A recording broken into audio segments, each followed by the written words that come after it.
This. So welcome to African American Culinary Traditions, hosted by the wonderful comic Haywood Turnipseed. You are in for a treat. We have a wonderful array of community members who will be sharing their family food stories and memories. These culinary talks are always so fun.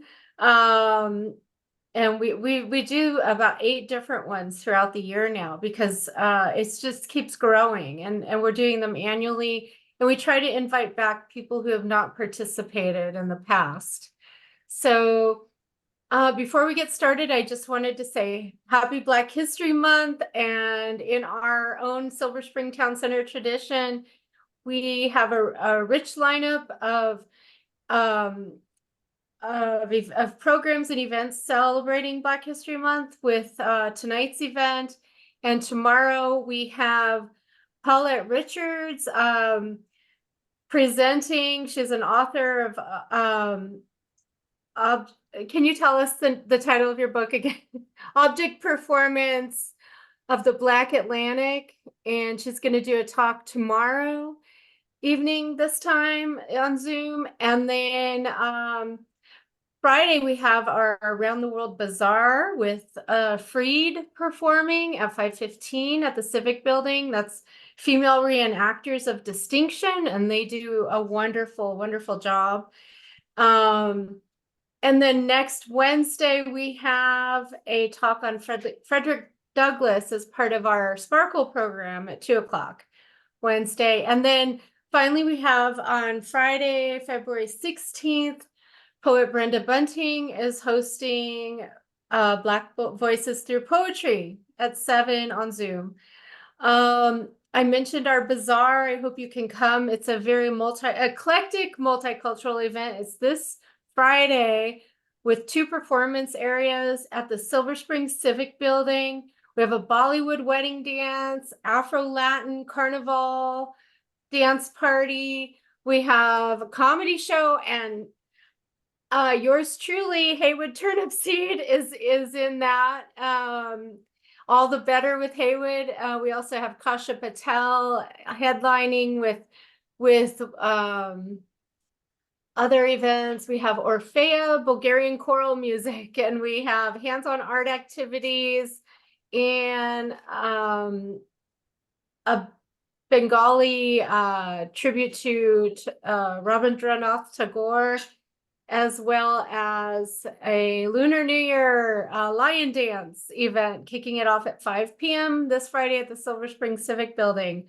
All of our events are made possible with generous support from Montgomery County, United Therapeutics, the Arts and Humanities of Montgomery County, Maryland State Arts, Montgomery College, shout out to Montgomery College, and many others. And now let's get started with the program, African American Culinary Traditions, with the wonderful, one of my favorite comics, really, and with best laugh in town, and always has great vibes, the awesome Haywood Turnipseed. Take it over, Haywood. Hey, thank you, Lisa. Thank you.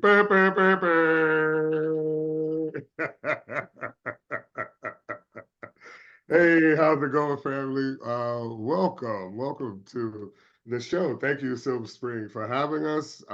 This is awesome. And let's celebrate Black History Month, African American History Month, and everyone's history with the same values that we celebrate our own, because it's all about love, and we can't have our story without ourselves. So that's one of those things I like to start with. But hey, let's get on with the show. So we are here today talking about African American cooking traditions. A little bit about myself before we actually get started. My name is Haywood Turnipseed Jr. I will be your host and moderator and facilitator. Because I am a avid food navigator. I know how to get in and out the kitchen quite well. I like to say this all the time. I am an artist, but not necessarily a starving artist. But And you are welcome to unmute and laugh and join in with this family vibe and party, because this really is about food, family, fellowship. And we will maybe argue a little bit because we're going to talk about the cookout, uh, barbecue versus cookouts, who may be invited to the cookout, what not to bring to the cookout. But before we get into all of that, let's talk about why we are here and what brought us here. And remember, you are feel free to unmute and laugh along, or put those little hand clap emojis, because and I'm not a starving artist, but I am a needy man. So, Haywood Turnipseed Jr., right? You know I like food because it's right there in the name. Name like Turnipseed. People always ask me, where does a name like that come from? And I say, my family, we got it the old-fashioned way. We picked it. Hey-o!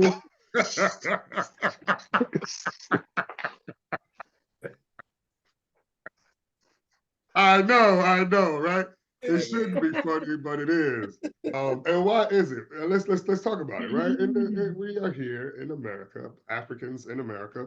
Those of us who were brought over to these shores, along with those of them who are already here, indigenous folks. One of those things that have kept us going and keeps our culture going and keeps us alive is our food and our family vibes and our ability just to break bread, and let our hair down, right? And be who we are. You get in the kitchen, and no matter who's in there, whoever your favorite chef is, when you smell it, it will get you up out of bed. It will stop you in your tracks, no matter what it is you are doing. If it's that thing that you like, when it hits this olfactory system, when it hits there, it's something that goes on in his brain here. Chemicals are released that literally magically make you feel this good. You feel what life was like in those moments. Memories manifest, dreams happen. You really just are taken to another place. And why does food do that? We can get into all the chemical elements and all that good stuff, but really it's about the joy of knowing that, for a moment, you may have some respite. So when you have some respite and you can have a good time, that's what we're going to talk about today, our good times. And I'm not going to take up too much more time myself, because we have a plethora of folks on the panel. We have grill masters, we have chefs, we have culinary artists, we have poets, we have puppeteers, we have artisans, and we have my big mouth. So what I would like to do right now, literally, is open up to the panelists and allow them, because this is a nice, cool vibe, to go ahead. We're going to do what we call pass the baton. And I am really just going to say, hey, Brother Clayton, if you would like to open up, we'll just move on and go ahead and let the folks know who you are and what you love about food and fellowship and family. Excellent. Thank you. Thank you, Haywood. I am Clayton Evans, and I know earlier we were just warming up, introducing ourselves. It seems like everyone is from Maryland. I'm kind of a carpetbagger, if you will. I'm from New York City. I guess you could say I'm from Southern New York City. I was born on Staten Island. New York. We won't hold that against you. Forgotten borough. I have relatives there too. The forgotten borough, but not forever. my parents were born in Brooklyn, but their parents, of course, came from the South, came from South Boston, Virginia, where my mother's family is from, and we still have family down there. And my father's family came from North Cumberland County, North Carolina. So if any of y'all have some connections to Evans or Davis or Easley's, we're all related there. But yeah, seeing my mom cooking, especially Thanksgiving, comes to mind, and making all those sweet potato pies and the macaroni and cheese and the collard greens and yes, chitlins. I was digging into some chitlins, for quite some time. And as Haywood was saying, smelling all those foods and seeing her, it was a labor of love. I mean, she was putting up a sweat sometimes. And by 10 years old, I was helping her.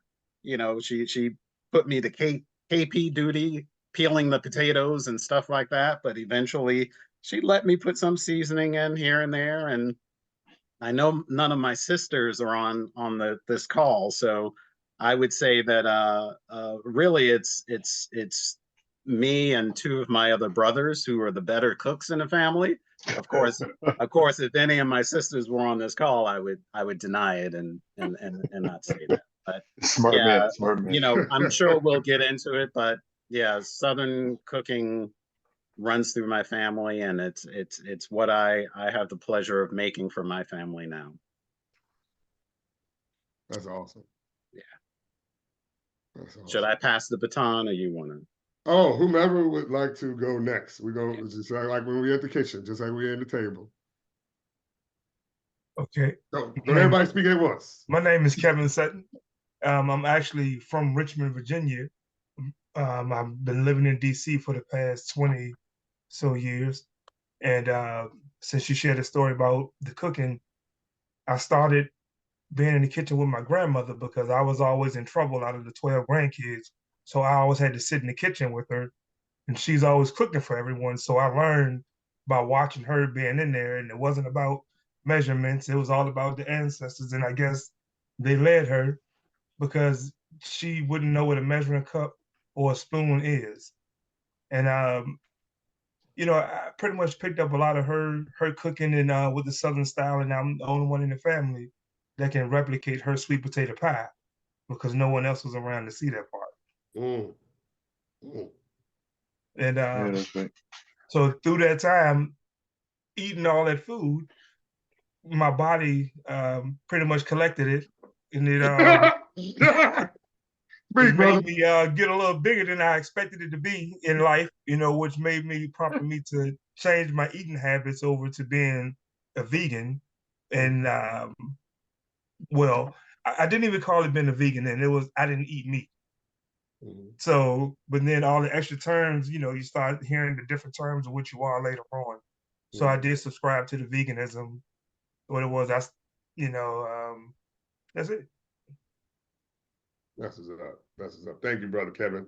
And Kevin can burn too. I've had his oh man, he made this. What was it, Kevin? It was egg and it was like a croissant with. Yeah, I don't have a name for it. It was the Haywood. See, you It heard was it a here Stella first. Puff pastry. It was called the Haywood. Yeah. Nanny boo boo.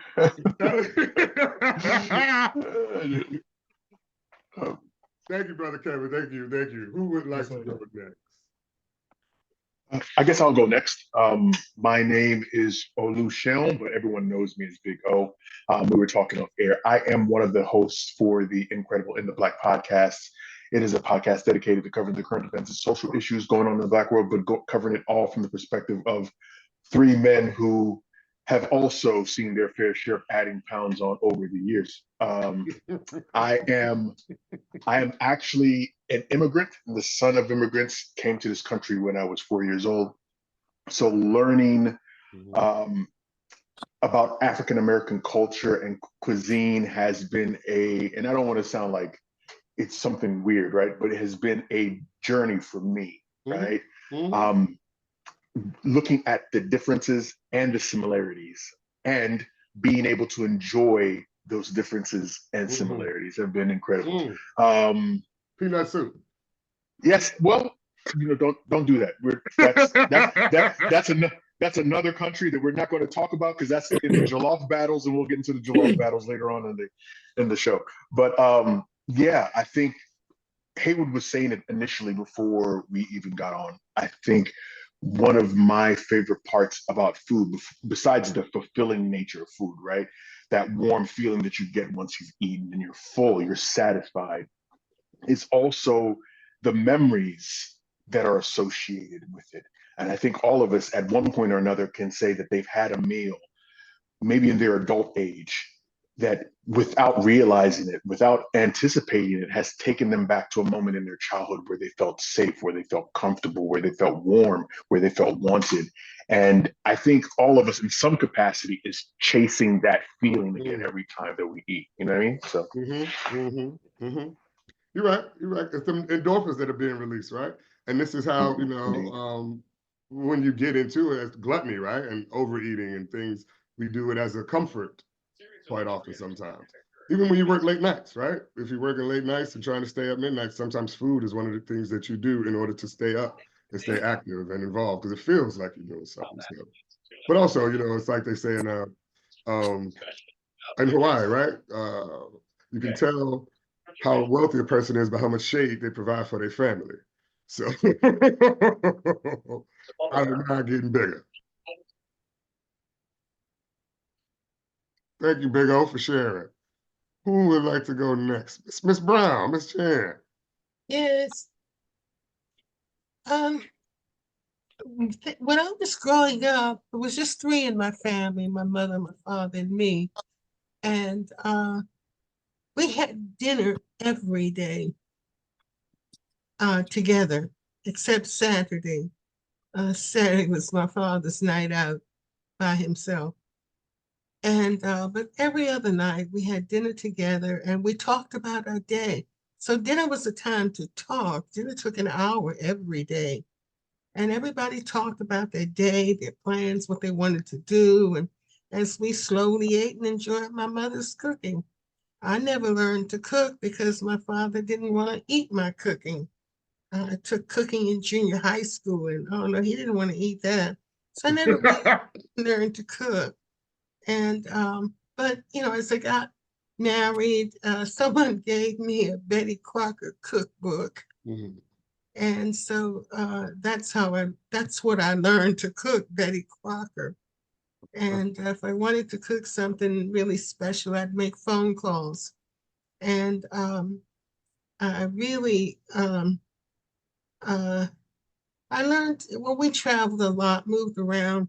So I learned to cook in the areas that we were living, the kind of food. We moved to New England and I learned to do seafood and go to the lobster pool and pick out lobsters and discovered that lobsters were cheaper than steak. So we ate a lot of lobster. Mm-hmm. So I cook now. I try not to. DoorDash and Grubhub know me very well. And in fact, they met me at the door today with dinner. So, but I don't do the cooking, but I really do the eating very well. Stop cheating yourself with that DoorDash. Did you say cheating? Stop cheating yourself with that DoorDash because, hey, get in there, get that Betty Crocker book that you had and get the Betty Crocker in it. Well, now DoorDash don't know nothing about Betty Crocker. Now I just go online. How do you cook? And I come up with 4 or 5 different recipes. Last week I cooked a big pot of neck bones. Oh man! And of course, what kind of gravy, Miss Jane? What kind of gravy? You won't believe this, but I put a can of cream of mushroom soup in it. Won't he do it? And I put rice, and I think I put some carrots and something green, and it's over. Miss Brown, you need to stop because it looks like Haywood's having a spiritual moment over there as you're talking. No, Miss Brown. His eyes were closed and everything. He was just feeling it. It's like, Jesus, okay. Miss Brown, here's some turkey necks, Miss Brown. I'm gonna need you to come do some of these.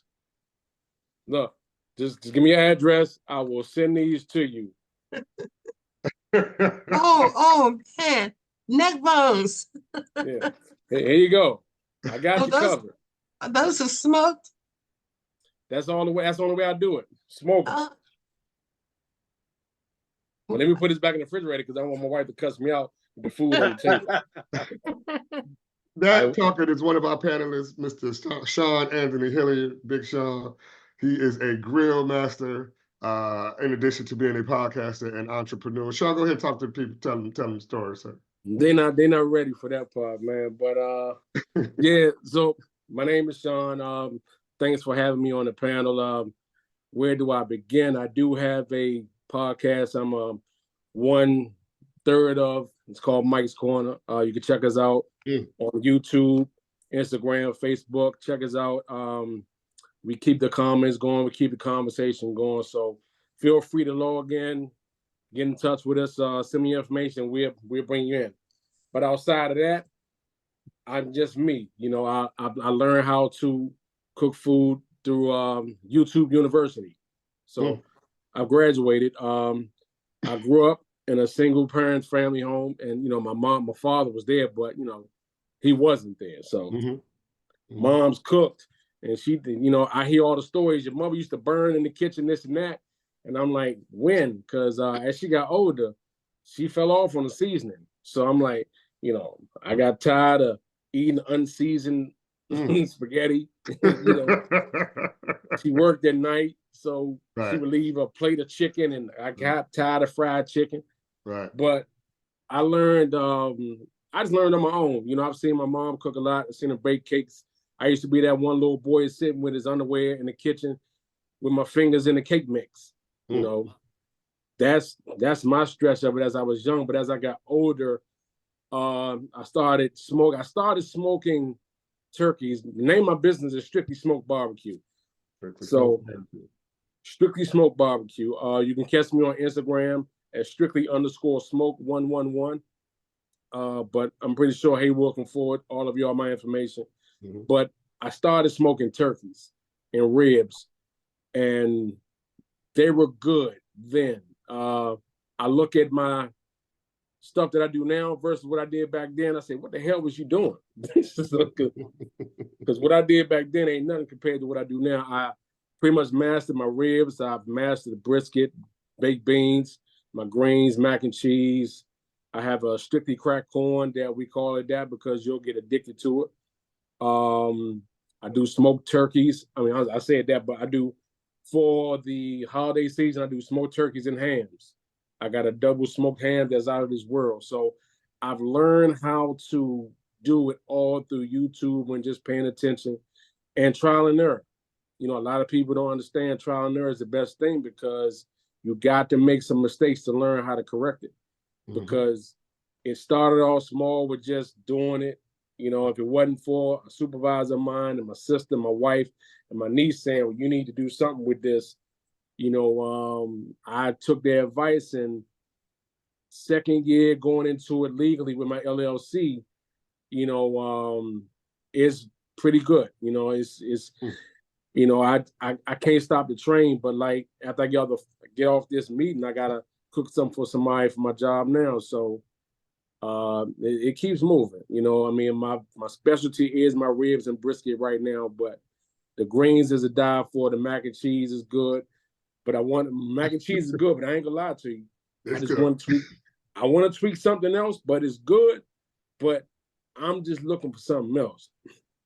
You know, I'm not about just giving anybody anything. My thing is the way I talk about my baked beans and my greens, I want to be able to talk about all my food like that. Brisket and ribs, and you know, Haywood can tell you my brisket don't last longer than 30 minutes. You know, it don't last longer than 30 minutes. Ribs don't last longer. You know, I think a lot of people say I don't give myself a lot of credit for my food. I let my food speak for itself. So, and you know, talks very highly of you. Thank you, sir. You know, but you know, a lot of people, I mean, the buzz is out there. Let me just say that the buzz is out there. So I'm doing what I'm supposed to do. I'm doing it the right way. I'm giving y'all something that's delicious and good, and you will be back. So I can truthfully say that they do come back. So I must be doing something right. That's what's up. That's what's up. That's what's up. All right. Thank you, Sean. Thank you for sharing, Mr. Hilliard. I'm not finished. I'm not finished. You're not, but we're gonna come back to you because we got I'm not finished. Panelist member to talk. So can we hear from Paulette or Dominique or Miss Myles? Which one of you would like to, or Brenda, who would like to share? I'll go ahead. Yeah. So this is a real I'm Paulette Richards. I'll be speaking tomorrow about my book. And this is a really interesting panel for me to be on because I don't really have good memories about food and family. I have better memories about food in my adult life when I had the power to choose what I wanted to eat and who I was going to eat with. But I'll say two things about food and family. One is that I am lactose intolerant and always have been. And so a lot of what I was served as a child was not digestible for me. And I didn't figure that out until I was in high school. And then once I figured out I don't have to feel like this if I don't eat any meat, I mean, if I don't have any dairy, then I was on board, which means then that you have to read all the labels very carefully because dairy shows up in many different ways. And when you start reading labels that closely, you start asking yourself, and what is this other stuff that I can't pronounce? That led to an awareness about food and what am I putting in my body that contributed to me becoming vegetarian and then vegan. The other issue with food and family for me is that diabetes is rampant in my family. And I watched my mother's mother dying over a period of 10 years of complications related to diabetes. She lost toes, she had heart attacks, she had strokes, she had cataracts and was basically blind. And I would watch her dreading that needle every morning. And I swore, if there's anything I can do to avoid that fate, I will do it. And I have done it. So the last few years, we've been going to family reunion. My mother died of complications related to diabetes in 2012. Both of her sisters are diabetic. One has now passed. 4 of her first cousins are diabetic. And my brother is a diabetic. So if I ate the way that my family ate growing up, I would probably be diabetic too. Thank you for that. Thank you for sharing. I think many of us may have that same story. In my own family, diabetes runs rampant. Heart issues run rampant. And food allergies also run rampant. I too am lactose intolerant. I too have changed my diet. I was once some 330 pounds, but through diet and exercise, I lost some weight and now I'm able to maintain a body style and type that I like. And this is also one of the things that came out of slavery and post-traumatic slave disorder in the diaspora, is not knowing what we were eating and how it was affecting us and what it was doing to us. You mentioned reading the labels. I grew up also with a mother who, growing up Muslim, we only ate chicken, turkey, and fish and read the labels on everything because high fructose corn syrup was in everything. Lard was in many things, which is a pork substance. And my brother couldn't eat fish. He couldn't have milk products, egg products. So that got us on the path of, we weren't full on vegans, but veganism, now my wife is actually a vegan. And in order to help her rheumatoid arthritis and gluten and bread items. So when we think about eating bologna sandwiches and doing for oneself, right? Eating all mayonnaise and all of those different items, when we grow up and get older and eat like that continuously, that does affect us and it takes a toll on one's body. And we pass that down generationally because as I do, so do my children. So if they see me eating chips and Oreos and popcorn and snacking, then they will be doing the same thing in those moments. But if they also see me eating fruits and vegetables and drinking water and even growing foods and those substances and doing for selves on those things that we can and going to those markets where we can get fresher foods.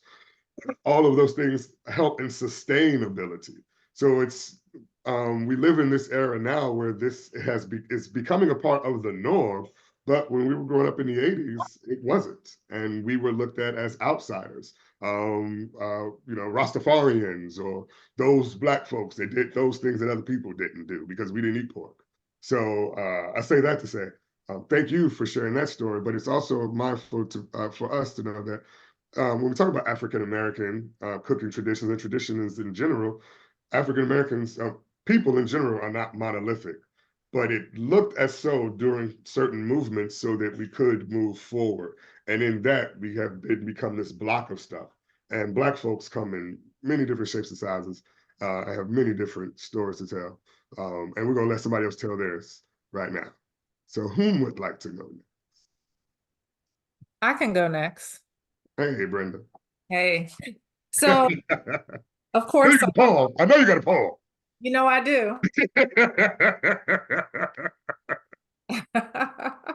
In the kitchen, fresh yeast rolls mingle with the smell of bergamot and burning hair. Bursts of laughter are warming as the old white range that fed generations of hungry bellies. Water rinses clean celery, carrots, potatoes, all manner of fruit. Water flushes pure, filling broth pots to the brim, boiling and hissing. Angry words and helpless tears, wringing hands and pleading eyes soon fade, dissipating on a cloud of forgotten memories, like the steam off the stove. It floats and mixes into the fragrant air, adding another scent to the plethora. New memories of love and women come, adding truth, adding courage, adding endurance that bakes to the nth degree in the heart of clay women, whose work, weathered hands, and squinting keen eyes still hug and kiss and nurture young children and weary men. Fresh pressed curls bounce with the buoyancy of youthful expectations.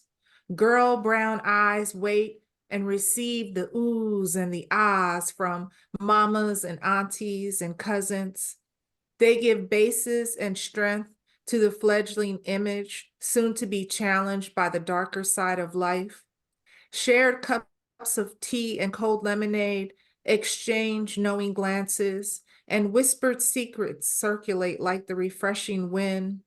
As the form of womanhood descends on this child, growing like the jade tree in kitchen windows, and mother sweetly kisses a younger version of herself. So for me, thank you. I have such wonderful tradition on both my mother and father's side. And I'll just do a little walk back on memory lane. Probably in the early 70s, going to the fish market in New Jersey with my mother and standing up on a step stool, not realizing that they could still, kind of flap around and getting hit in the face, and my mom laughing and her teaching me how to shred the scales off the fish and then cut off the head and take out and I was like, wow, food was life for us. I remember my aunt picking dandelions to make dandelion greens in Kentucky.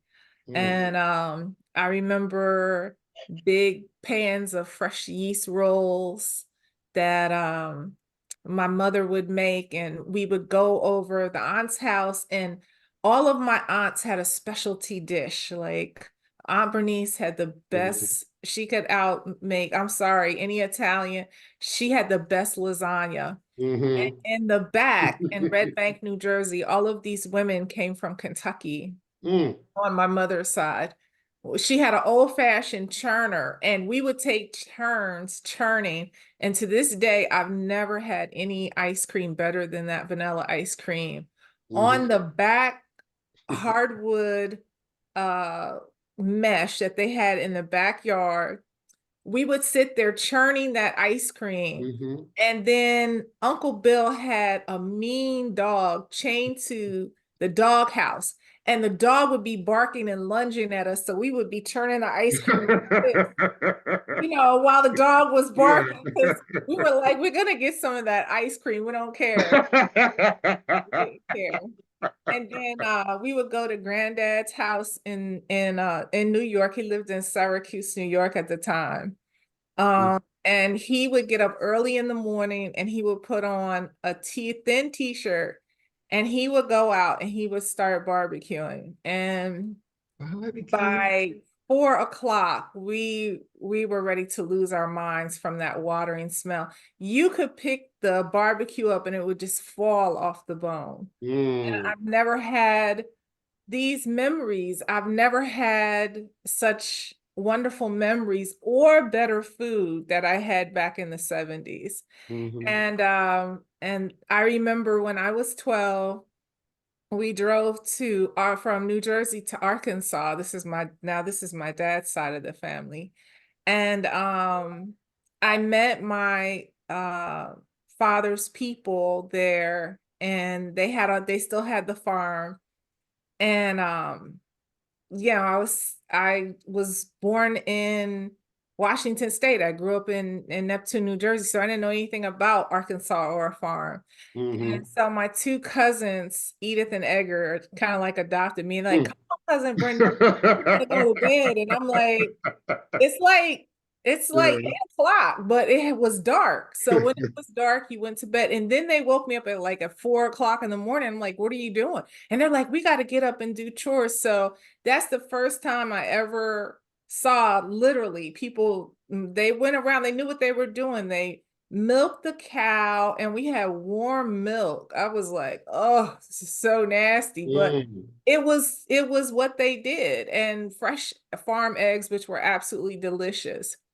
And so we were feeding the pigs and milking the cows. And I mean, we were working up a sweat on that farm.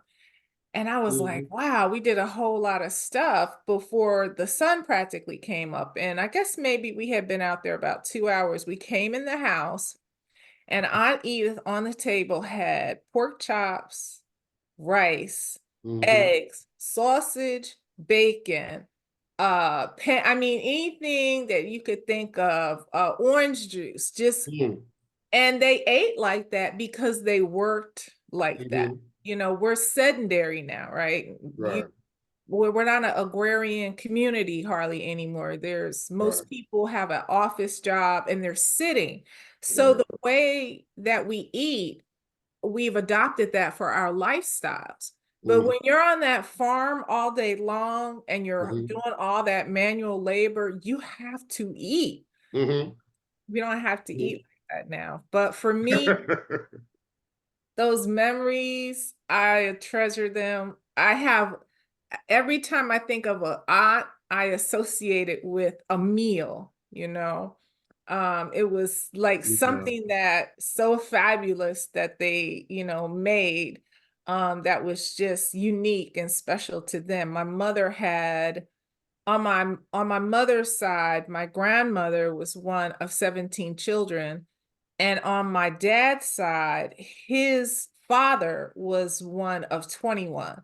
So we had huge families on either side. And, even though I grew up in New Jersey, it was Southern cooking and Southern tradition. And just like most of the panelists have talked about, I too had to change my diet and adopt to a different way of eating. But those culinary traditions were rooted in, it was everything, that being in the kitchen with the family, and it was health, right? You were sick, you had soda, ginger ale and crackers and mom's chicken soup. If you felt bad, there was food for it. If you seemed like you were ailing some sort of way, there was like there was dish for that. So there was so much around food and so much love around the kitchen for me growing up, that it was just a rich tradition that I did try to pass on to my children. That is awesome. Thank you for sharing that. Thank you for sharing that lovely poem and your story. Man, Similarly, I have an aunt, of course, who is in the herbs and spices, whom we would go over to her place when you got sick to get better. So you even learn how to pick strawberries, how to do for yourself. It makes me think about post-slavery, when colleges were being built in A&T and agriculture and technology. Agriculture was our way, was a way for us to move forward and still be connected to our past. It's amazing how far we have gotten away from that. The more and more we've gotten into technology, and the more we get into technology, we realize the more of the earth we need to be able to learn how to use and cultivate. So again, thank you. I too like herbs and spices.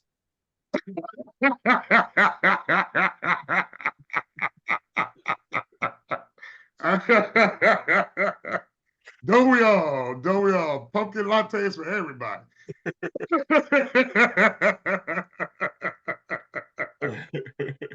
Yeah, man. Yeah, that's what this is about. So I know Dominique and Gypsy Soul Chick. So Yeah. Dominique, I can go.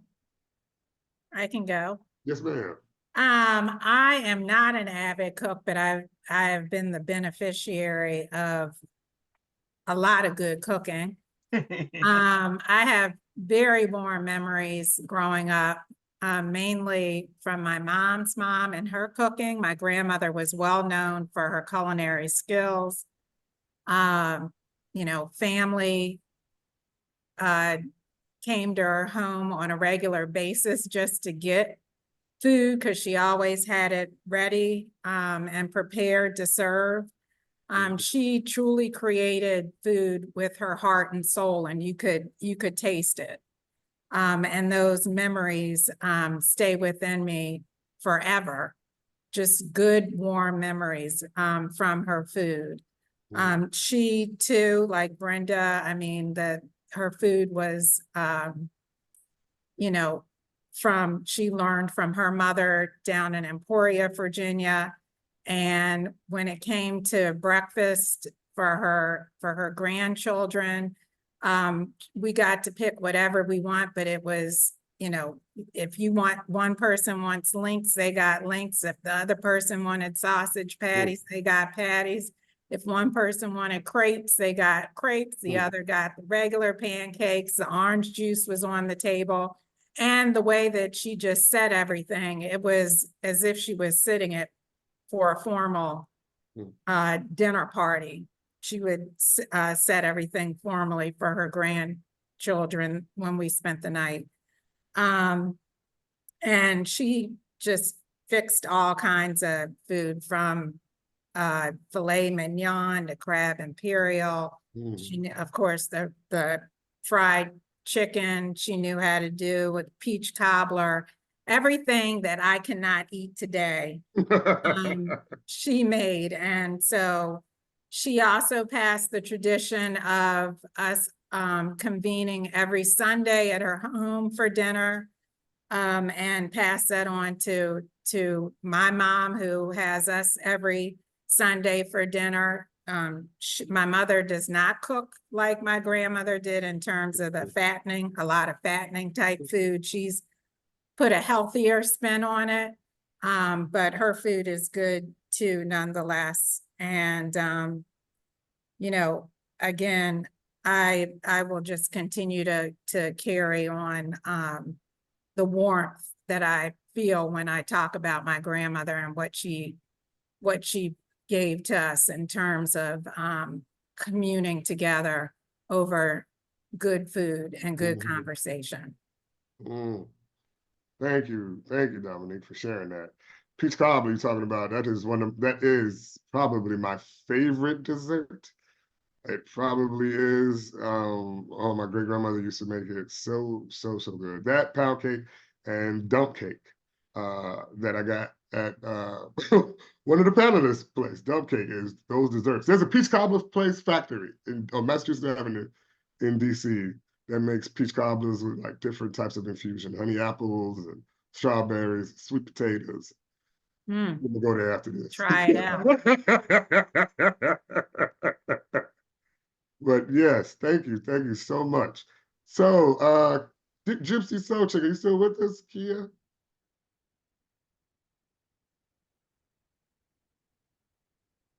No worries, we'll get her when she comes back.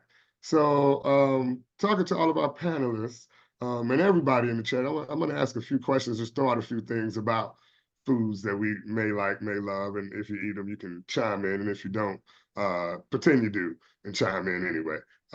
So there's this, grits are a big deal in the community. I went to the National African American Museum of History and Culture, and it's on the menu. And what I love about that museum is you get to see the foods from the different areas and different regions. So you get to see like Kentucky barbecue, North Carolina barbecue, Texas barbecue, New England foods. I've been up to New England and Mid-Atlantic, the Mid-Atlantic region, and Chesapeake and Old Bay versus lemon pepper. So that's probably my first question to this folk, especially PG County folk, Maryland folk, and Virginia, you can chime in. Lemon pepper or Old Bay? It's Obey, and there's no discussion. Let's end it right there. I don't even know why we're having this conversation. It's Obey all day. Old Bay. Old Bay. It's Old Bay. Go in the chat if you want to. Well, I'm gonna say Old Bay, but if you do a lemon pepper real good, lemon pepper is up there with Old Bay, but I gotta stick with Old Bay.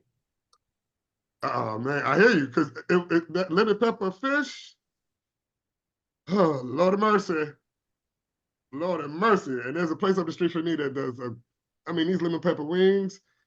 I feel like Rick Ross every time I have them.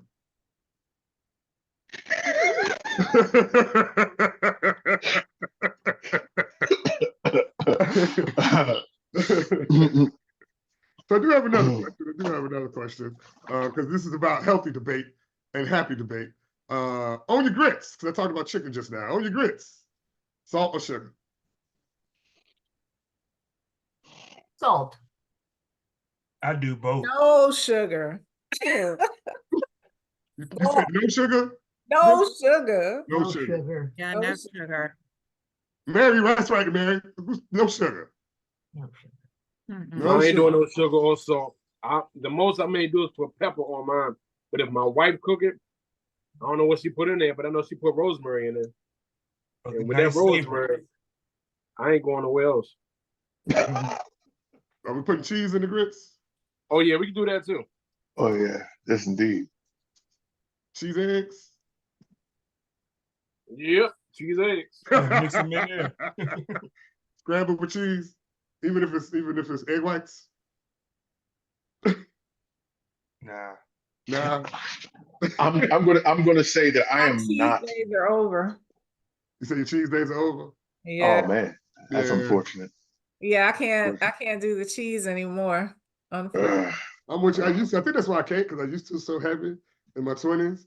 Like, I'm not gonna. I was talking about it earlier, and I wasn't joking. I was like, macaroni and cheese. Now I have to be select about whose macaroni and cheese I eat now if I'm going to eat it, because I do feel like it's going to be an encounter. I mean, I get locked up like the police.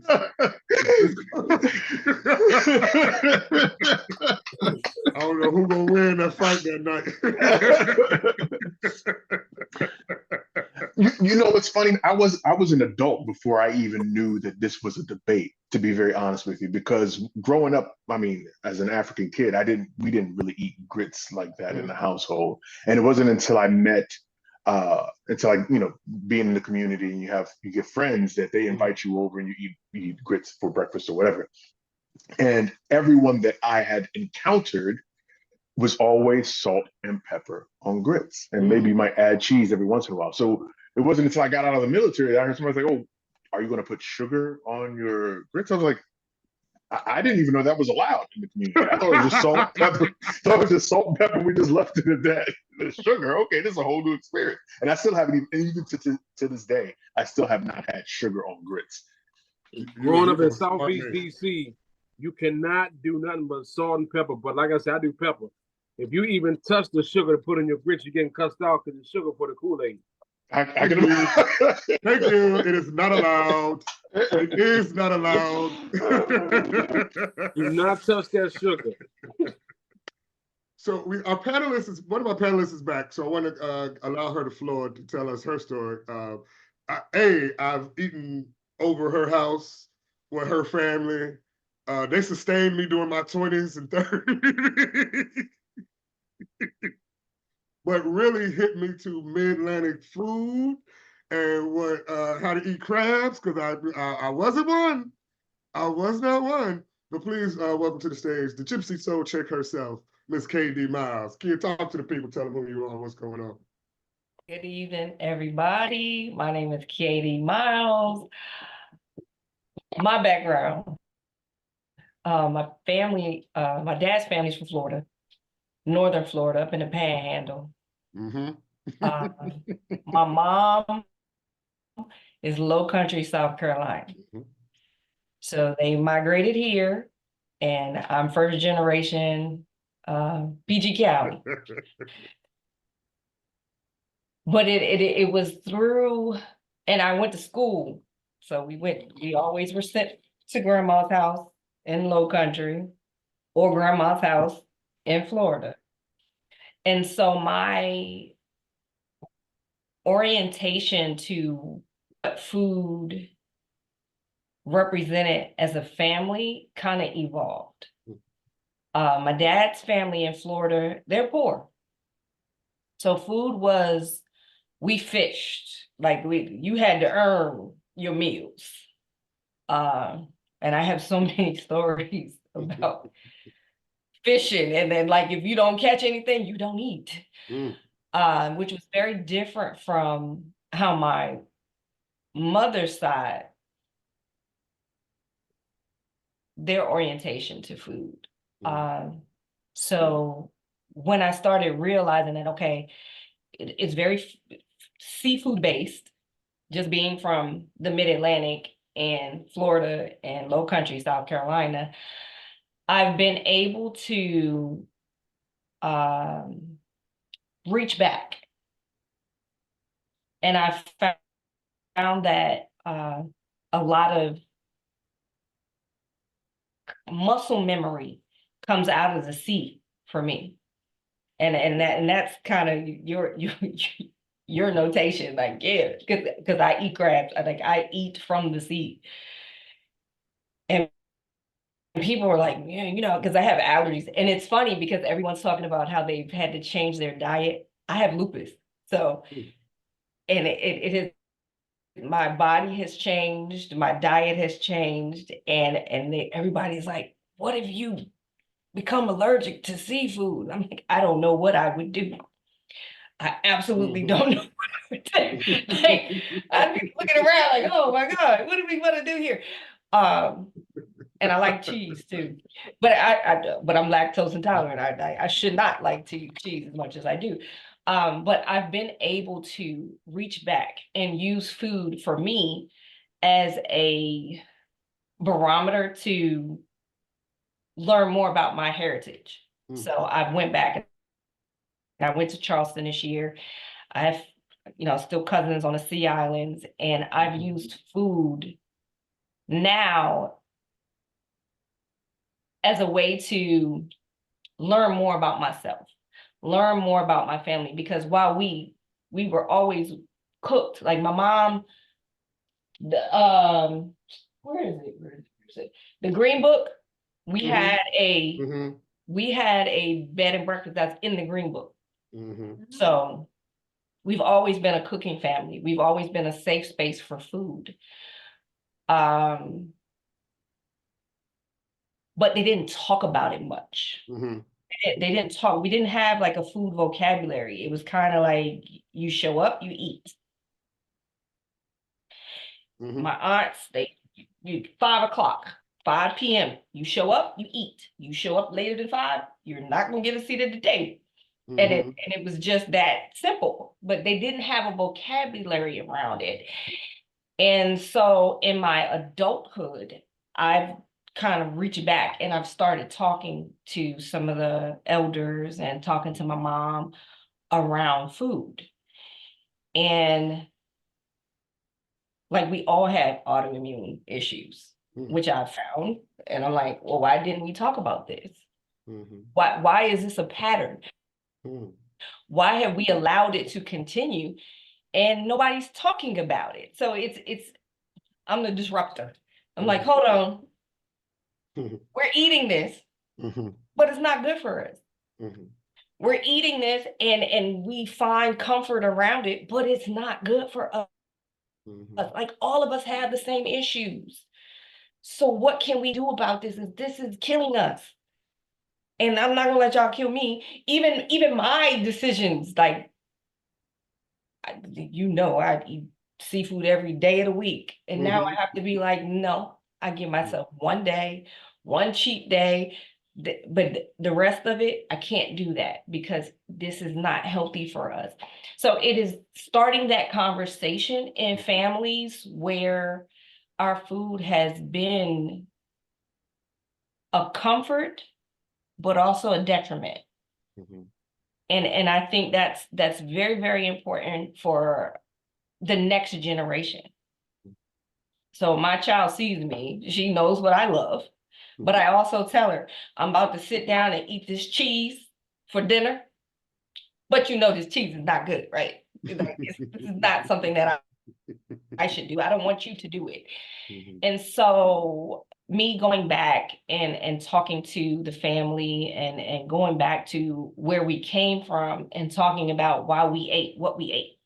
Mhm. We ate it because that was what was available. Mhm. We sea people. So there was water all around us. It was not a whole, like rice. There was Right. always a rice pot Right. on the stove. Like there was a rice pot, and they don't even make the rice pot anymore.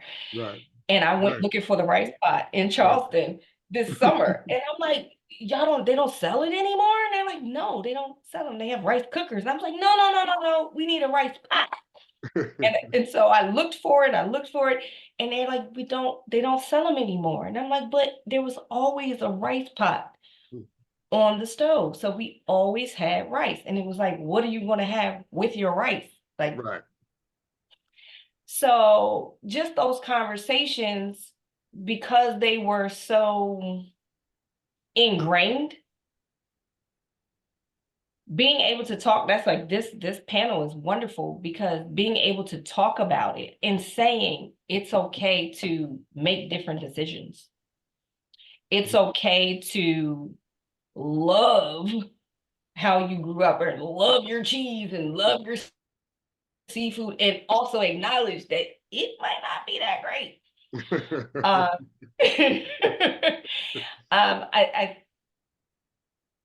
I think I want that to be my legacy, because even when you asked me to participate, I'm like, why would you ask me? Because I'm greedy. I'm a greedy girl. I like to eat. I like to eat. But even in that processing of thinking, like, what was it that you saw that would make you ask me to participate? And so it has started a conversation in our household. I went to my family. We have a family meeting that we started during COVID every Saturday at 8:00. And I said to them, what are your memories around food? And it was very interesting to hear it from the elders because everybody had a different memory. Some of them were like, yeah, we used to shell peas. And I just sitting on the porch and that's just not good. Or we used to pick peanuts and that wasn't good. And then I said, but you don't remember the food that we ate? They're like, no, I remember working for the food. And I said, no, that's very different because I didn't work for the food. I mean, I would go down in summertime and have to shell peas, but that was not my orientation for I had to work for every meal. That was kind of like a summertime thing. But for them, their whole orientation for food was work. And I said, that's very different from our generation and the generation, because we have a 3-year-old and a 13-year-old in the house. She goes to the market. She's not working for that. It's fun to her. It's let's go to the market. She's not working for it. So even being able to reframe and that articulation and having her understand where the food comes from. Like we have a plot, a little place. We didn't do much last year, but we will be doing it more because groceries are expensive. But she now knows that, you know, the tomatoes come from the line and not from the Safeway. Yeah. And just being able to create a dotted line for her. So I say thank you for this panel, for everybody's sharing, because it has helped me to say, because I reach back, the elders, they see food as a burden, almost like we have to work to get it. Mm-hmm. And I'm like, so if I had to work to get it, and now I gotta pay like $100, because every time we leave the house, we go to the Safeway, it's $100. Like, you know, just that dotted line and having that conversation, and then trying to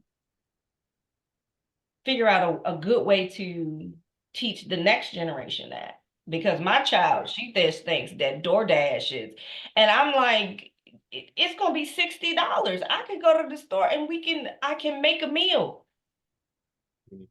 I can make a meal. I'm not going to spend $60 on one meal, because you can only eat that once. If I cook, we can eat off of this for 3 days. Like, but even explaining that to a 13-year-old, she's not getting it. She's not getting it. And so I think it's a very important conversation, because the DoorDash, the Uber Eats and all of that, yeah, you can only eat off of that once. If I take you outside, we plant our plot, you can eat off of that all season. And you need to understand that and value that. And so it's a larger conversation. And so very happy to be a part of it. Thank you, my sister, for sharing. Thank you, really.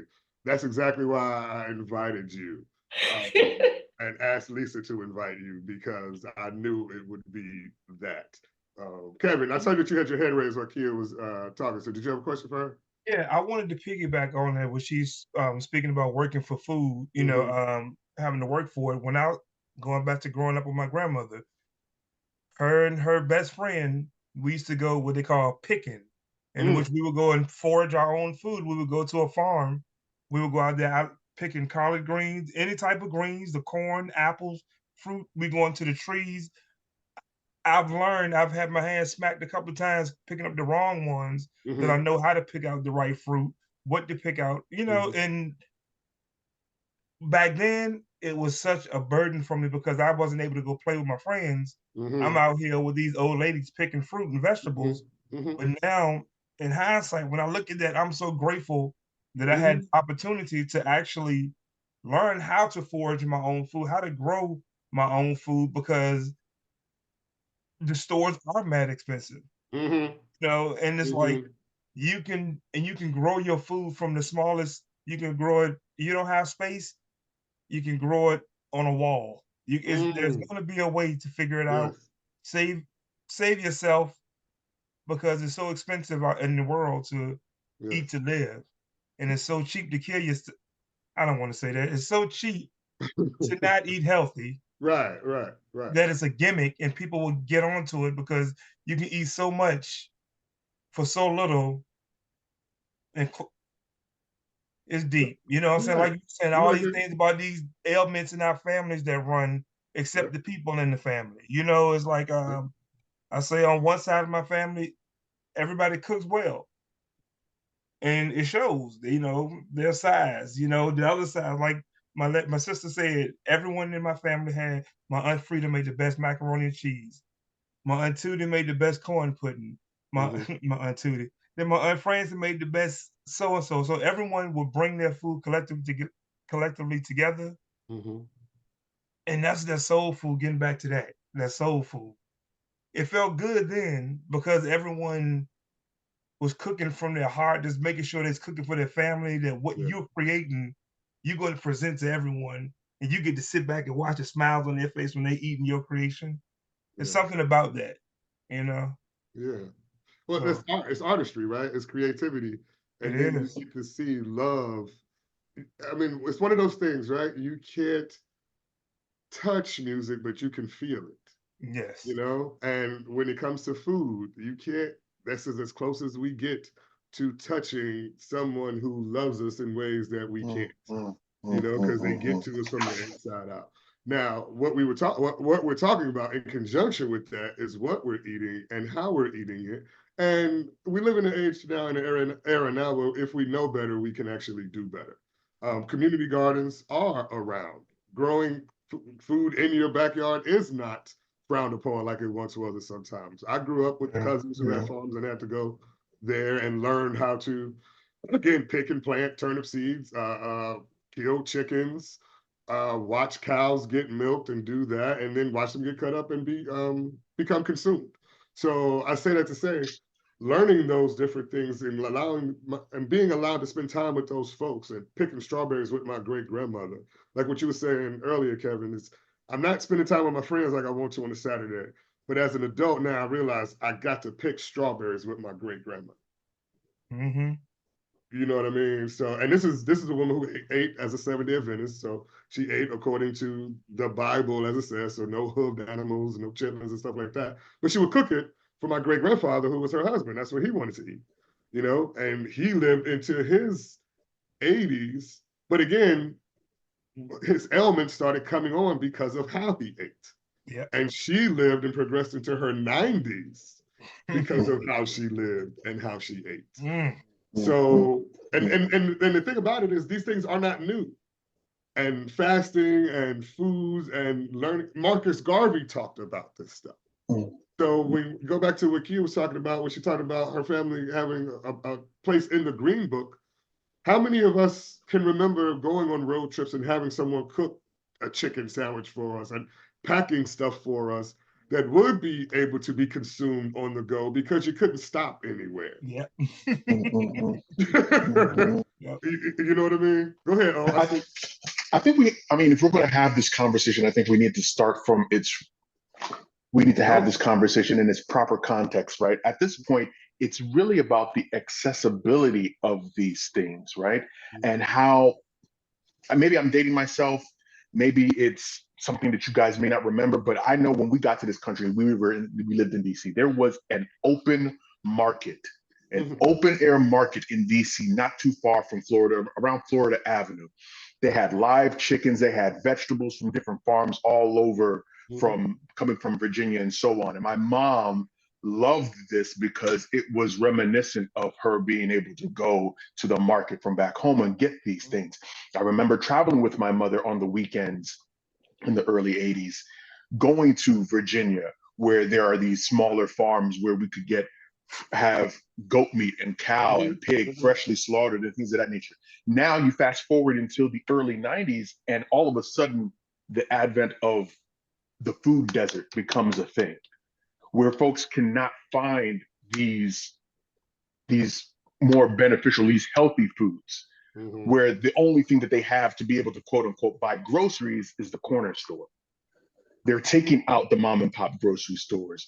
The food lines and the Safeways are not getting the funding that they need to stay open, or not getting the businesses they need, or whatever the case is in the inner cities, and they're being removed and being replaced with Lord knows what, right? And then all of a sudden you get this transition now where there is a stronger movement to have more accessible, fresh produce and things of that nature in these neighborhoods, but it hasn't gotten back to the place where it used to be, talk less of where we need it to be. So, I mean, we need to have a larger conversation and a bigger fight, honestly, about accessibility and what it means to have fresh produce, clean food, things that are more organic than being filled with steroids and all these other things. So I think like we should be having this conversation in a larger fight about how that looks, or what that looks like. Well, I think you just took us there, and I'm glad that you did, because I actually do live in the food desert. I live east of the river in Washington, D.C., in an area known as Congress Heights, and we do have one giant which is threatening to close. There is a Safeway which is threatening to close. And everything that O was talking about when it comes to accessibility, this becomes this. I want to talk not even real quick, because this is a part of the discussion where it gets to, and I say this, and I'm not saying it haphazardly, post-traumatic slave disorder. There's a lot of trauma that comes with that we have still yet to talk about publicly and assess within ourselves. And a part of that is food and how we eat and how we deal with it because of how we had to preserve it during that times. Even the term high on the hog, and I see you, Brenda, I'm gonna get to you. High on the hog, just that term is so duplicitous because it meant that, hey, on one level, you're doing well. But if you come to someone's home and you don't eat what they have, oh, look at you, you must be living high on the hog now. So it's another way of even just separating, which is why I brought up the diaspora earlier. All of these different ways are ways of killing a people, and the ways of culling a people, and the ways of keeping mental chains on folks. And we'll go deeper there, but I want to pause right there and give the floor to Brenda because she had her hand. So, I have a poem for that. Ah!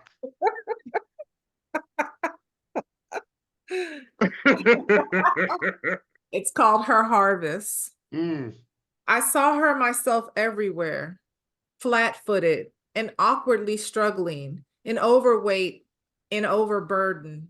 She wore a face of yesterday's tears. In her arms she carries tomorrow's fears. Her grandchildren danced around in an unpleasant bullying fashion. But nothing was on her mind more than getting to the grocery store. Farm field days filled her thoughts. She treasured the silent lessons taught. Mother had fresh fruits, vegetables, and greens, would work outside and keep house clean. 3 times daily, a huge hungry brood would come in promptly for the daily stew. How she hated the simple country life and could not wait to move away. She thought the city had so much to offer with sophistication and pleasurable play. But no one spoke about the litter or dirt or how the smell could change your taste. The seething underbelly of poverty hurt. It is rampant in every state. A naive young girl with untested dreams, no sure-footed steps or solid plan, soon fell under its unyielding hand, and beside all this, a scheming man left her full with his spreading seed. Before she clearly shook her head, she had to provide her baby's bread. The farm was gone, just like clean air, with noise pollution everywhere. The mean and hopeless simply stared from desolation and lack of care. But nothing was on her mind more than getting to the grocery store. She boarded the bus with a shopping cart, no one offering help or assistance, while her grandchildren rudely talk, no clue of her patience or persistence. For just an apple or some greens, to cook fresh food, her heart did scream. No more shopping at the corner store, the stomping ground for pimps and whores. Expired food and dusty shelves, moldy bread from heat did swell. A sorry selection so overpriced, salty, sugary, and poisonous delight. Where you going? Her neighbors yelled. Where we going? Her grandchildren cried. Not to the place, but close to the place where I remember precious fields of golden grains and harvest crops, delicious ambrosia and heavenly yield. I taste them ever in my mind to share with you, I hope, in time.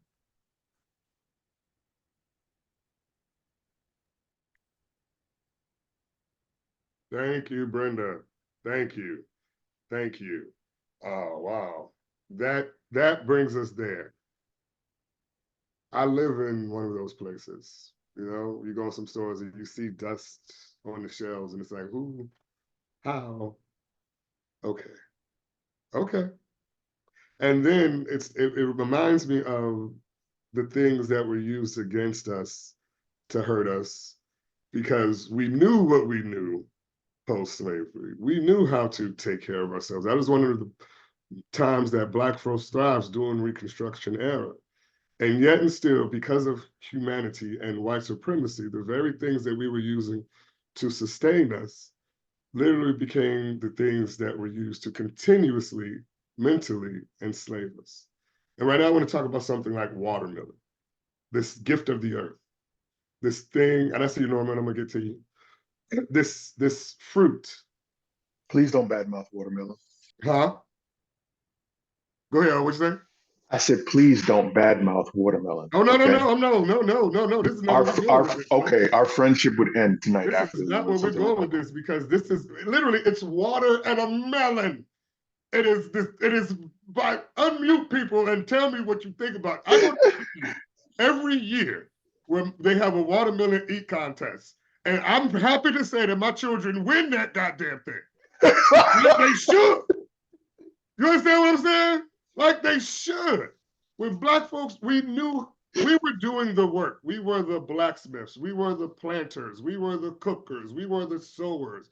So when people needed to pay folks for that post-slavery, it was us that they were coming to.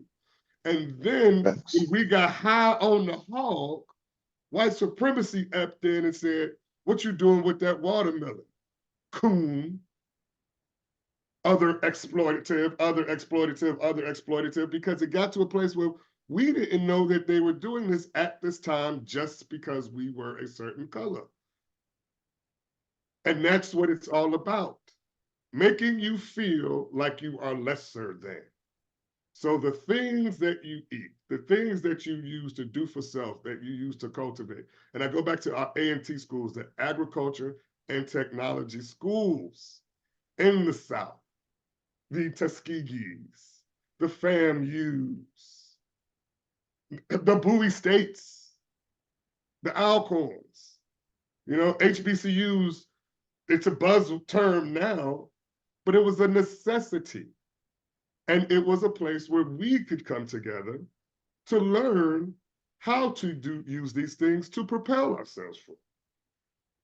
So when I say that to say, I want to open up that to the panel. And as we realize some of the things that we are doing is shaking off the chains and shackles of other folks, and how are we using food and redefining our menus to propel ourselves forward, and yet and still keep ourselves rooted in what we know.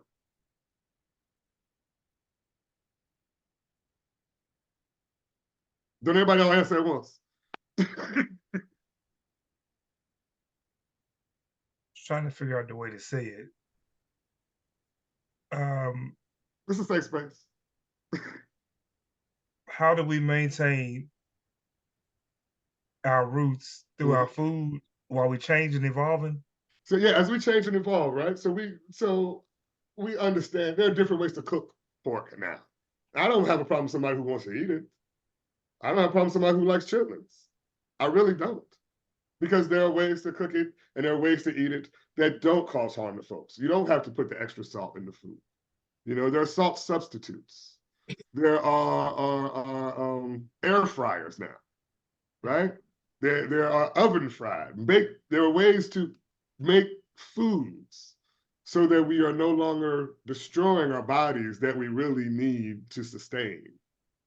Because we were good at sustaining our souls, but we were really killing our bodies. And some of that may have been on purpose. I know that's the hard conversation, right?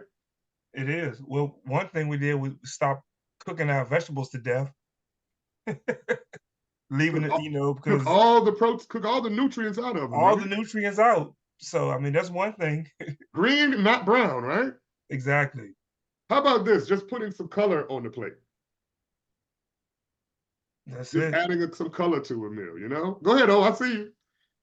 Once again, I think it boils back down to accessibility, man. I mean, it's so hard to be able to put that green on the plate when you have to drive almost an hour out of your comfort, well, not comfort zone, excuse me, out of your immediate area to be able to get this color, right? Or when you happen to go to a Safeway that's not threatening to be closed, do they have enough for you to be able to purchase?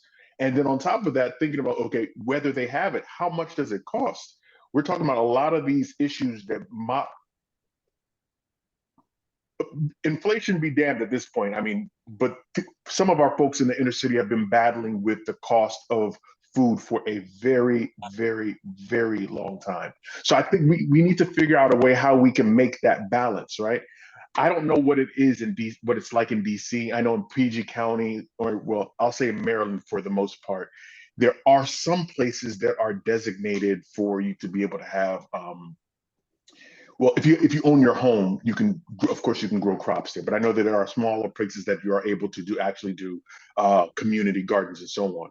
I don't know what that looks like in DC, because I know now that there's been a big effort to bring in the Trader Joe's and all those other places that, once again, bring in that element of gentrification and expensive produce. So it's a big yeah. It's an unfortunate battle with the territory, how we make this balance and what that ultimately looks like, and how we get to a healthier, greener, colorful plate, as you said. Like on the corner of Malcolm X and Martin Luther King Jr. Avenue, where I live, there's a shrine dedicated to both of them right there, and I use this as a joke. It is a Popeye's chicken. Now, don't get me wrong, I love Popeye's chicken. I love AUH. Right. It is very. What's the motto of it? Because it is so good. But I say that to say there should be more than a Popeye's chicken. But this gets into that part where it becomes this mental fight and struggle of community and accessibility, where it seems to me where it's like no matter what you do, you're constantly being faced with another challenge. And no matter what that is, and then how does that not create that fatigue that goes along with that constant battle? We know this about war, and this is why PTSD has been diagnosed. We called it shell shock back in the day. We know that war leads to fatigue. You get tired of battle. How many of us have heard or have said, you know, I just don't feel like being Black today? Got much choice. Sad as it may sound, I mean, it is. It was hilarious when I heard my great grandmother say that. And then as an adult, you can learn that, oh, that's what she meant, because how, like you said, I got to go over the river and through the woods to get to the Whole Foods. And then I got to spend a whole paycheck once I'm in there. And then if I believe in the system, the way many of us believe in the system, now it's connected to my Amazon card. And how much of my information do I really want these people to have? That's another conversation. No, it's the same. It becomes the same conversation. And this is why I couch it in this thing that is white supremacy, because the only escape at times that we have has been food and things that you feel are taboo. Go ahead, Paulette. Yes, so I'm glad that the conversation came around to growing your own and community gardens, because that has been part of my journey in changing the way that I ate that was different from what my family did. And also I want to come to the comment about, you know, not cooking vegetables to death. On my father's side of the family, they boiled everything to death. On my mother's side of the family, they fried everything to death. And I became a vegetarian, but I did not like vegetables as a kid. And there were a lot of vegetables that I didn't eat until I became involved in community gardening, like collard greens. And that's because my people did not cook them in what was, to me, an appetizing way. But I also later realized that they did that because they didn't have teeth. And they couldn't chew things that weren't soft and falling off the bone. So that's an issue, but I don't know how it is in the DC area because I live in Atlanta now, but we have a pretty strong community gardening network here. And I was fortunate to be part of a community garden in West End, which is just a little bit south of the, you know, Clark Atlanta Morehouse complex. And West End also developed a whole network of farmers markets. It not just once a week, but several times a week in different places you could go and buy fresh produce. And I was an apprentice with Rashid Nouri, who founded Truly Living Well Natural urban farms.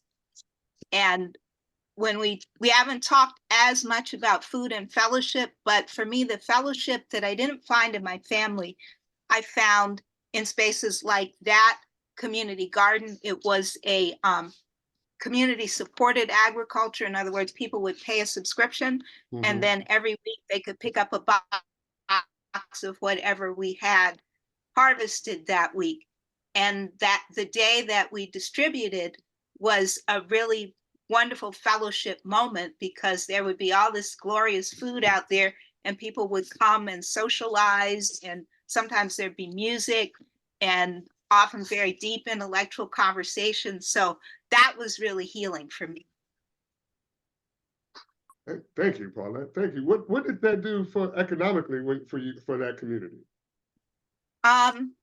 Well, I knew people who would come there, who would volunteer there. You know, they would work so many hours and they would take home food, because that was how they were getting by. Their paychecks were not stretching to let them, you know, buy food at the grocery store. And there, you know, there were a couple times when, you know, because I worked there a lot, people would drop off their kids, and that kind of made me uncomfortable. But at the same time, I was there, I was able to keep those kids safe while they had to do what they had to do. Yeah, no, I'm familiar with like community gardens, because we do have them in DC. We frequent them over at the Nets Baseball Academy, Youth Baseball Academy. They give out produce on Wednesdays, and then we have those farmers markets that come set up. There's a community bus that comes set up, and eventually also we go to Amish markets and things like that. And then also, you know, you have like growing up, we used to go to the Rastafarian market, or we go to the Muslim market, because within the community you find different cultures that produce what you need, but also it gets back into that being able to do for self and economically help the community, because now you're spending your dollars in your community. I dropped in the chat the Fenton Street Community Garden up in Silver Spring, because they have that. And when I used to live up there, we used to visit that. Brenda, I see your hand raised. Yeah, I just wanted to piggyback on the whole thing about the vegetables. I remember as a young girl, you know, shucking the corn with my mom and cooking greens. And I remember picking off, you know, cornworms and dirt and bugs. And, you know, a lot of those people, I mean, they cook like that because the stuff we don't have to worry about now with, you know, pesticides and all that kind of stuff.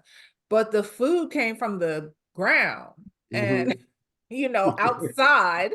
And you know, you didn't want to end up with a bug or in your plate or dirt or something like that. So I just think that a lot of times what people did was sufficient for that time. And, you know, I, you know, feel like a lot of times we look back and it's not, I don't want to say necessarily like they did things wrong, but it was just what was being done for that time, you know, and as time progresses, like we have the things that we have now are what is good and sufficient for that time. So I just remember that. I remember I used to be scared to death of the corn worms. Not so much on the greens didn't bother me, but they were fat and yucky. Now, I remember shucking corn. That's the thing. Like when you shuck corn and you pull it back and you see it and you do see those worms, it's like, oh wow, there's things that are alive in this thing that's going to keep me alive. And it really does change everything. I remember eating lettuce that was freshly plucked from the earth. And I was like, this tastes like dirt. Yeah, and there's lettuce bugs, you know, yes. You have to make sure you get the lettuce bugs out. Yes. So yeah, I mean, when you are, you know, really growing that stuff and you're just like, okay, they want some of that too. Yeah. I do real quick want to thank, they had to drop off Big O and Clayton, but we want to thank them for their time. And you did mention something, Paulette, about the fellowship part of it. So I do want to take us to that portion of it. So I want to talk a little bit about fellowship. And when I talk about fellowship, you know, it's getting together. But one of the ways that we get together as a community, I know, is cookouts and barbecues. So first, I have a question for everybody. What is the difference, if there is one in your mind, between a cookout and a barbecue? This is a hot button question. I grew up calling it a cookout, Mm-hmm. but as I grew older, you know, you hear stories about the origin of a cookout, where the name came from, which made me not want to call it a cookout anymore and just call it a. Now I did it like a barbecue, but a barbecue, then like a picnic. You know, it was like, which one is? Yeah, it was picnic. Go Don't call ahead, it picnic no more. Picnic. No Talk to me. picnic. Yes, Miss Jan. No picnic. No picnic. No No picnic. picnic. I call it a cookout or I call it a barbecue. And I'll say, in my mind, the cookout is where, so when I was in the military, I was stationed on Andrews Air Force Base. And we would cook out quite regularly. We would take food and cook it outside on, you know, the grill that was available outside. But we weren't barbecue. We was just cooking outside. And people would bring other meals that they could make. Maybe somebody would make something at home and bring it. And it became a potluck. So that's what in my mind I see a cookout. A barbecue is a full-fledged where you have grill masters like Seun, grill masters like, well, I'm not a grill master, I'm a grill apprentice. Brother Raymond, let me know if do you get on the grill, Brother Raymond? I see you here. I've been seeing you for a minute. Mr. Fudge, do you get on the grill? Oh, once in a while, not too often. I'm my age. I'm trying to eat healthier, so I don't do a lot of stuff I used to do. Mm-hmm. But in the question of cookout and barbecue, growing up in the early 1950s, when you said cookout, that was getting at that Weber grill, throwing some charcoal in there and putting some hot dogs and hamburgers. That was a cookout. I mean, barbecue was basically used in a serious business. That's when you got somebody who knew how to handle meat, potato salad, everything else that went along with it. So they're not the same. That's you gotta say pause behind, and you know how to handle meat. You gotta say pause. Right. Grill Master Seun, Anthony Hilliard. What is the difference, sir, if there is a difference between a cookout and a barbecue? Well, the difference is cookout is pretty much just basically everybody getting together. You throwing some hot dogs and burgers on the grill. Barbecue, just like my man said, it's a step up because the name in itself is what you're actually doing and what you're actually cooking. When you're smoking food, you're pretty much smoking a pork substance, and it's like the pork butt or the shoulder, and that becomes barbecue. They call it barbecue. But barbecuing is just pretty much slow cooking something for a long period of time, and you're eating it that way. That's just more of a barbecue. You're doing a whole pig, or let me say a whole hog, like they say, or beef brisket, stuff like that. But a cookout just basic gathering when they just throwing anything on the grill. Right. Chicken, burgers, and hot dogs. Really, that's about it. Burgers and hot dogs. But you talking about barbecue, I mean, anything from chicken to ribs. Yeah, it's very specific, right? Because it's the food that, especially the sides that go along with it, you know, the taste of the sides, the smoked and stuff like that. And from what I've gathered and understanding, cooking outside on the grill is actually healthier sometimes than actually cooking inside on the stove. Yeah, because a lot of the grease and all that drips away. Whereas when you're cooking and you get a lot of that grease and fat is just being sustained inside, you know, it's just staying within the food. But it's all in how you really cooking it though. But they say smoking your food is a lot better than just grilling it. Right, smoke food, smoked meats. Yeah. Well, hell, your business, right? That's me, strictly smoke. I smoke almost everything I do. Strictly smoke. And I felt earlier, I do want to come back to Norma Wilson because they had their hand raised. And hopefully we aren't too far from that question that you had. I do want to respect that. I saw that. So Norma, if you're available and would like to ask your question, please feel free to do so. And as Lisa said in the chat, please feel free to put your social media and links in the chats. So I want to open the floor up to Norma.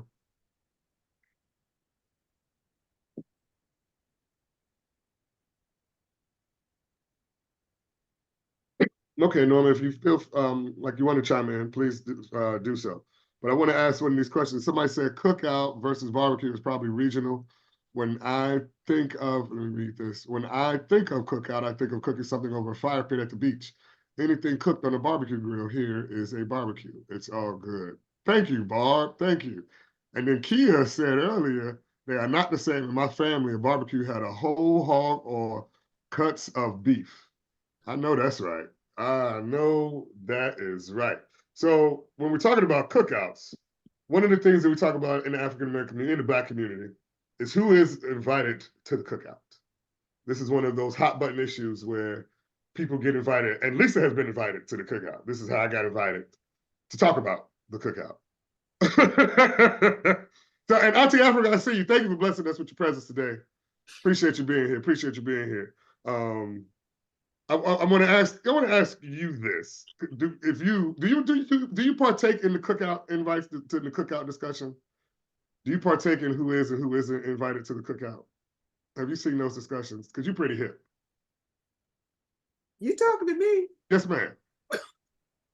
Okay, what was the question? First, let me start over. Hey, Auntie Africa. This is Auntie Africa. Greetings. The last discussion, last month, and she moderates quite often and is a wonderful member of the community. Introduce yourself real quick and let them know who you are. Oh, that's all right. I was so laid back into my observant mode.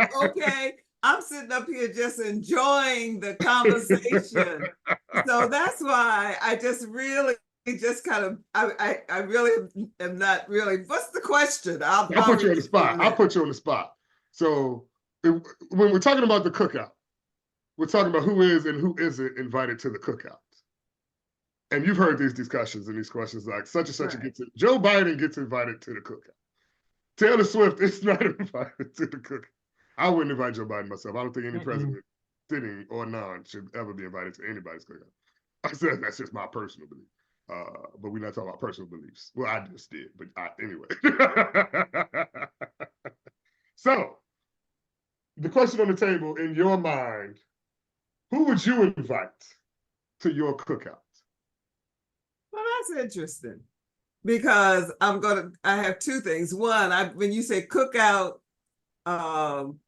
back in the day where I grew up in Washington, D.C., Eastern Gardens, the neighborhood was all Black. And so there was, when you had a cookout, everybody was invited. Okay, that was in the community. And there were no people who were not a part of the community.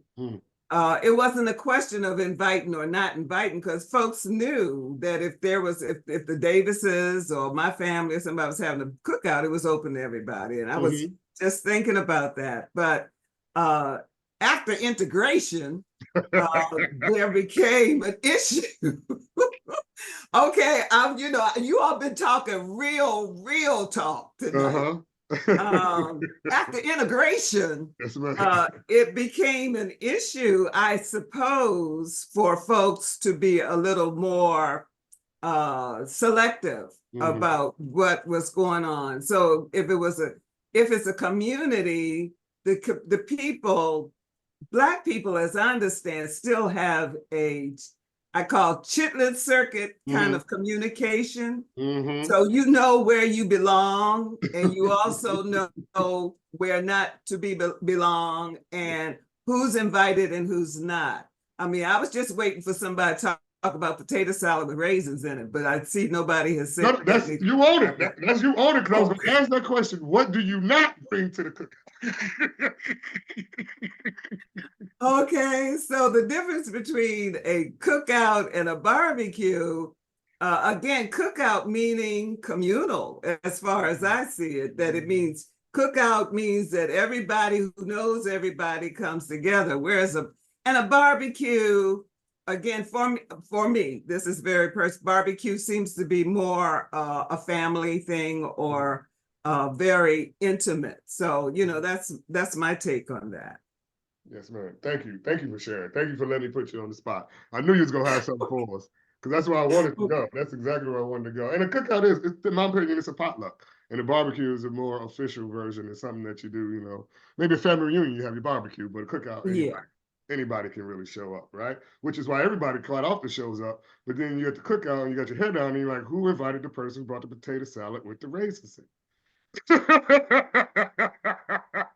I'm going back to observation now. Okay, don't get me started. So that's what we are. What don't you bring to the potluck? Cousin Lucky, you right here. Cousin. That's Tupac's character for Poetic Justice. So what are some items that you would not want to see at your cookout? One of those things that I think what is it? Green bean casserole. Well, let me say one thing you don't bring to the cookout is something you just tried out for the first time.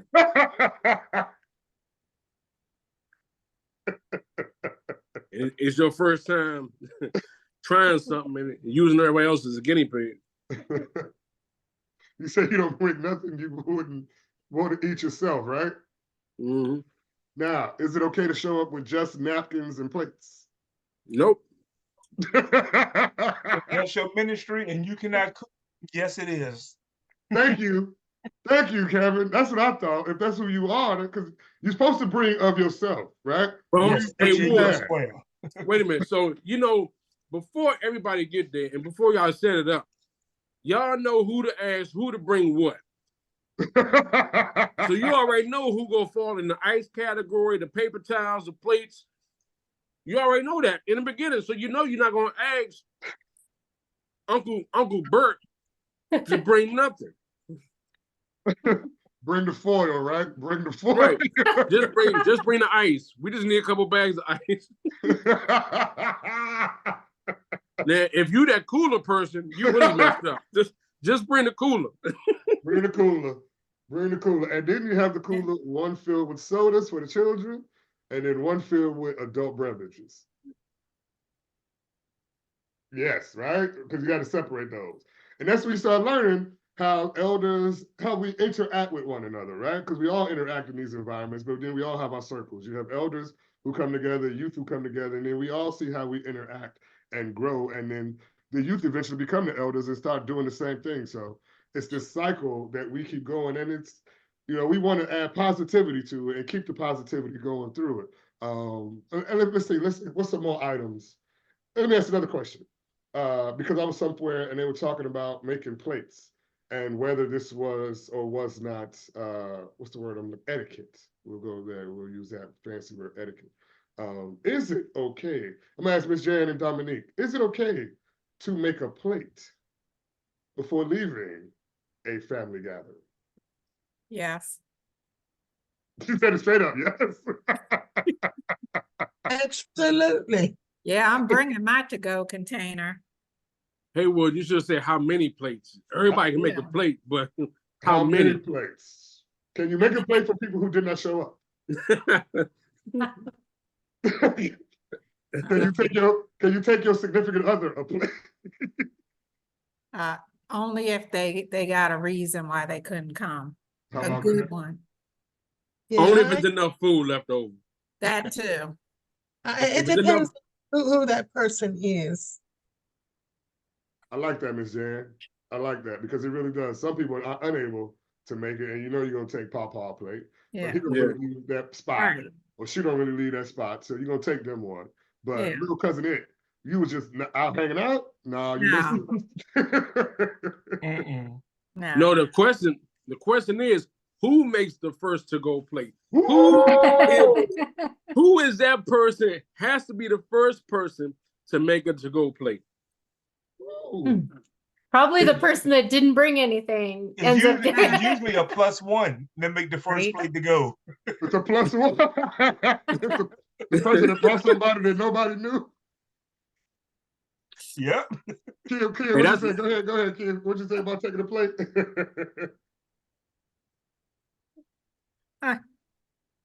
In our family, you have to be given the plate.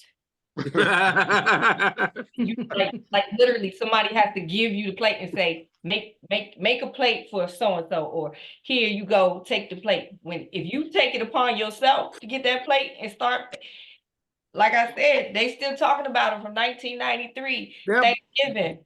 That Them boy kind know of- damn well he shouldn't be over there making that girl no Right, money. right. Yeah, they still She talking ain't even about her. showing up since the last They- Thanksgiving. Yeah, right. Mm-mm. Mm-mm. He ain't even bring nothing to the damn thing. Nope. I saw it happen. They still talking about it. I saw it happen. That's how I knew I was. This how I knew I was in there good. It was like, you okay? But he came. That one over there? Mom, you know Jerome never bring nothing. Ooh, that led to altercations. Right after the drinking and the spades.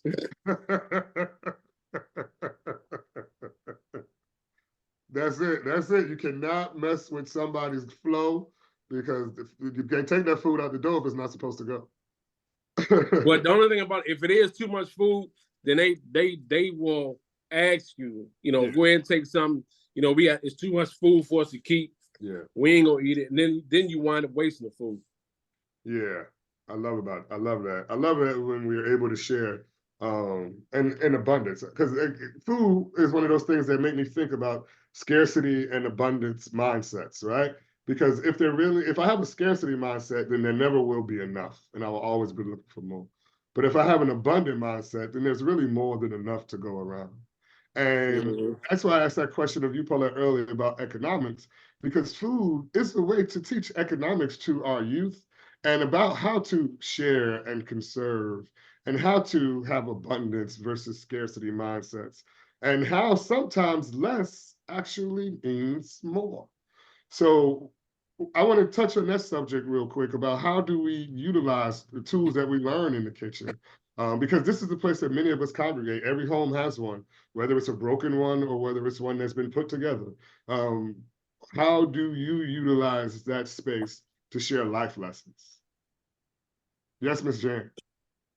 I hope I'm going to slide into this question. I have this philosophy of planting seeds. And if I believe that if you want apples, you need to plant apple seeds. You can't plant onions and expect an apple crop.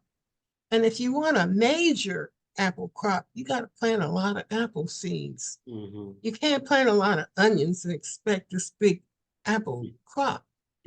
And so I try to plant apple seeds as I go through life. I have a lot of parties at this where I live. I live in a senior building. I'm the party girl. And I had a party in December. Actually, it was on New Year's Day. And a lady came, she said she'd come to help me. And then someone said, well, they saw her taking plates out and before the party started. And then they saw her taking other things out. And when I heard this, well, two people told me, when I heard this, I was so annoyed. But then I thought, well, wait a minute. She probably needed food. And that's why she was taking it out before the party started, so no one could see that she took food home. I decided, oh, that's an apple seed. I'm not worried about that. Because if that's an apple seed, then something's coming back into my apple seed crop. So I don't know if I've gotten into your question or not, but that's kind of how I feel about people taking plates. Take the plates. You need the food, take the plates. Nobody is gonna say, I don't have anything to eat tomorrow. Could you give me a little bit of food? No, they're not gonna say that. They're just gonna go get a plate. And because it was good, they needed it. And that's how I feel about it. Thank you, Ms. Jan. I know you answered the question and you dropped some knowledge on us at the same time. So as a turnip seed, thank you for planting those seeds and sharing with us. Thank you. Thank you. Would anybody else like to share some life lessons that they like to share in their kitchens? We have about 8 minutes left. So I just want to open that up to anybody who would like to answer that question. Yes, Paulette. I have a cousin for Paulette also, so I love that name. Okay. We also have not talked about larder and how our elders had food was like the bank. And people canned, and they had other ways of preserving, and they had food on hand for weeks, really, or months that they could eat, even if they couldn't get out to buy any. And so what I've taken, that is something I've taken from my family, is that you keep a larder, and that enables you also to manage your household finances better, because then when you do go to the store, you can hold out until something's on sale, because you have food in the larder, and then you get in the cycle of when the sales happen. So you never have to pay that top dollar price because you just need it. And then I was very annoyed when the pandemic hit and everybody went and bought up all the beans. and so I had beans in my larder, but when they started to get low, then suddenly after years and years and years, I can't get the kind of beans that I keep, because people have suddenly realized, oh, we need to do this, and have bought up everything. You are right. You hit it right on there. A larder, we used to save oils, the cooking oil. And then we used to think, I remember growing up thinking that was us, my folks being cheap, but not only was that a way to save money and conserve, but it's a way to keep flavor going.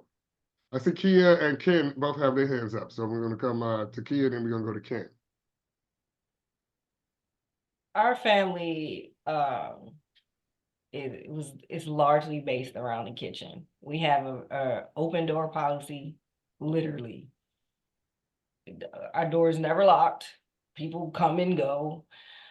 And what I've learned, and I'd say through the pandemic, like I grew up like that, but I don't think that I really had a appreciation for it until people started giving me feedback saying, when I need, I come to your house.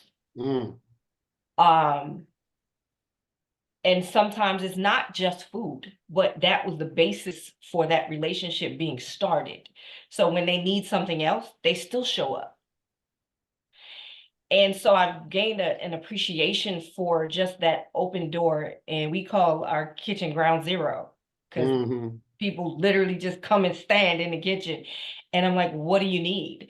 And they're like, I don't even know. I'm just going to stand in your kitchen until I figure it out. And so I appreciate that now. And the larder, like I'm trying to adjust, because mom still shops and buys stuff and puts it in the freezer. And I'm like, but we don't need that much food. Like, mom, what are you doing? And I'm like, I saw the back of the freezer this year, and I was like, oh, we're getting close. Like, we can get fresh food. Like, we can move to fresh food. Nobody buy anything else that needs to go in the freezer. And I already know when she's gonna come back, she's gonna be like, I saw the back of the freezer. We had a problem. So it's a generation shift. Like, can we go to the grocery store once a week? Like, I don't want to, I need to see the back of the freezer. Like, don't buy the food that we don't know even what it is, or when it's on sale, you buy all the meat, and like, I don't want this anymore. So it's you create a lifestyle because the kitchen is what brought people in. But then you also learn how to do it in a healthy manner. And like, I had a party and I served the freshest food, the meals, like it was all salads. I did a party with just salads. And my girlfriend came and said, because she had lost a lot of weight, and she always knew us to be kind of greedy. So she was gonna come and blow her meal, blow her diet. and she said to me, this is the healthiest food I ever had at a party. Like, thank you for this. And I was like, I never thought about it, but she wasn't coming for that.